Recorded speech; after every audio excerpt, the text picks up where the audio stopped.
നോബിൾ മാരിക്കാരൻ കൂടിയുണ്ട്. നോബിൾ, ഇപ്പോൾ BJP മുഖ്യമന്ത്രി ആരാകും എന്നതിലേക്കുള്ള തീരുമാനം വരികയാണോ? എന്താണ് ഇപ്പോൾ അറിയാനാകുന്നത്? പർവേഷ് വർമ്മ ഇപ്പോൾ അമിത്ഷായുമായി കൂടിക്കാഴ്ച നടത്തിയല്ലേ?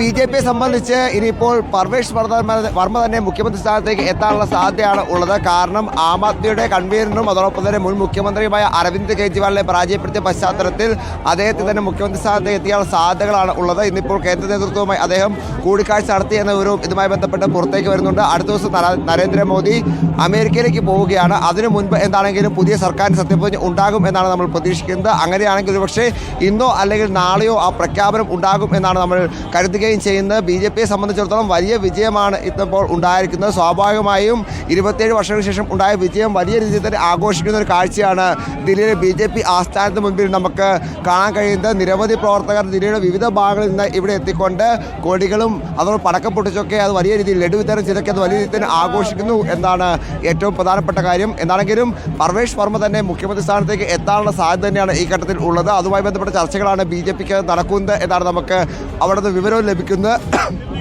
പ്രധാനമായും BJPയെ സംബന്ധിച്ചിടത്തോളം ഞാൻ സൂചിപ്പിച്ചതുപോലെ തന്നെ വലിയ വിജയം നേടിയ സാഹചര്യത്തിൽ അത് വലിയ ആഘോഷമാക്കി മാറ്റാനുള്ള നീക്കം പ്രവർത്തകരുടെ ഭാഗത്ത് ഉണ്ട്. അതിൻ്റെ ഭാഗമായി കൂടുതൽ പ്രവർത്തകർ ഇങ്ങോട്ട് എത്തുകയും ചെയ്യുന്നുണ്ട്. വിജയിച്ച സ്ഥാനാർത്ഥികളും ഇവിടെ എത്തി വീരേന്ദ്ര സച്ദേവുമായി കൂടിക്കാഴ്ച നടത്തുന്നു എന്നും പ്രധാനപ്പെട്ടതാണ്. എന്താണെങ്കിലും നിലവിലത്തെ സാഹചര്യത്തിൽ BJPയുടെ സംസ്ഥാന ആസ്ഥാനം വലിയ രീതിയിൽ തന്നെ പ്രവർത്തകരെ കൊണ്ട് നിറഞ്ഞിരിക്കുന്നു. അത് വലിയ ആവേശത്തിലാണ് പ്രവർത്തകർ ഉള്ളത്.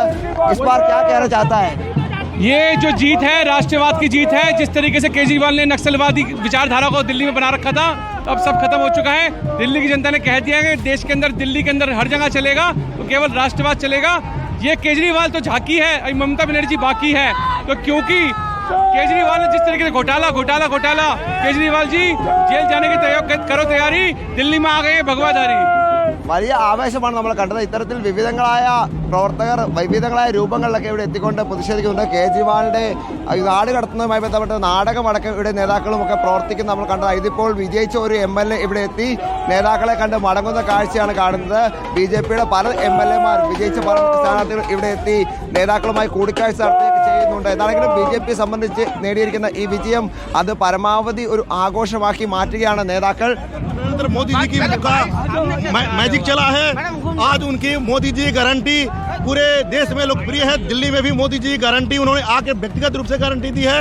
और जिस तरीके से कट्टर बेईमान सरकार यहाँ पे काम कर रही थी, जो पूर्वांचलियों का अपमान कर रही थी, झोपड़ी वालों का अपमान कर रही थी, और किस तरीके से दिल्ली को शराब के नगरी में तब्दील करने का प्रयास किया गया, नशेखोरी का बढ़ावा देने का काम किया है, किस तरीके से बांग्लादेशी और रोहिंग्याओं को एक तुष्टीकरण की राजनीति करने का प्रयास किया गया, ये सबका जवाब है मोदी जी के नेतृत्व में डबल इंजन की सरकार भारतीय जनता पार्टी की മോദിജിയുടെ നേതൃത്വത്തിൽ WG സർക്കാർ ദില്ലിയെ ചലിപ്പിക്കും എന്നാണ് അദ്ദേഹം വ്യക്തമാക്കിയിരിക്കുന്നത്. അത്തരത്തിൽ വലിയ ആവേശം BJPയുടെ ഈ ക്യാമ്പിൽ എന്താണെങ്കിലും ഉണ്ട്. ഇനിയും പ്രവർത്തകർ ഇങ്ങോട്ട് എത്തും. വൈകുന്നേരം പ്രധാനമന്ത്രി നരേന്ദ്രമോദി BJPയുടെ ദേശീയ ആസ്ഥാനത്ത് മാധ്യമങ്ങളെ അഭിസംബോധന സംസാരിക്കുന്നുണ്ട്.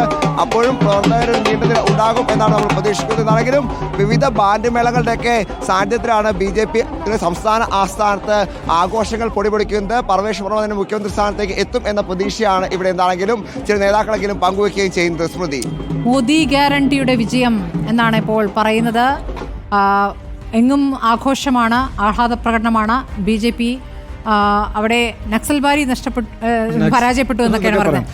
നക്സലായിട്ടൊക്കെയാണ് കാണുന്നത്. ഇതിനകത്ത് ഏറ്റവും കൗതുകരമായിട്ടുള്ള കാര്യം വെച്ചാൽ ഒരു 3 മണ്ഡലത്തിൽ ഈ ആം ആദ്മി പാർട്ടിയുടെ തോൽവി എന്ന് പറയുന്നത് 3 ഡിജിറ്റാണ് കേട്ടോ. ജംഗ്പുരയിൽ മനീഷ് സിസോദിയ തോൽക്കുന്ന 675 വോട്ടുകൾക്കാണ്. ജംഗ്പുരയിൽ തോൽക്കുന്ന 675 വോട്ടുകൾക്ക് കുറേ സമയം സിസോദിയ മുന്നിലായിരുന്നു. അതെ. ത്രിലോക്പുരിയിൽ 392 വോട്ടുകൾക്കാണ് BJP വിജയിച്ചു വരുന്നത്. ത്രിലോക്പുരി എന്ന് പറയുന്ന മണ്ഡലത്തിൽ 392 വോട്ടുകൾക്കാണ് BJP വിജയിച്ചു വരുന്നത്. അതുപോലെ ടിമാർപൂർ എന്ന് പറയുന്ന മണ്ഡലത്തിൽ 316 വോട്ടുകൾക്കാണ് BJP വിജയിച്ചു വരുന്നത്.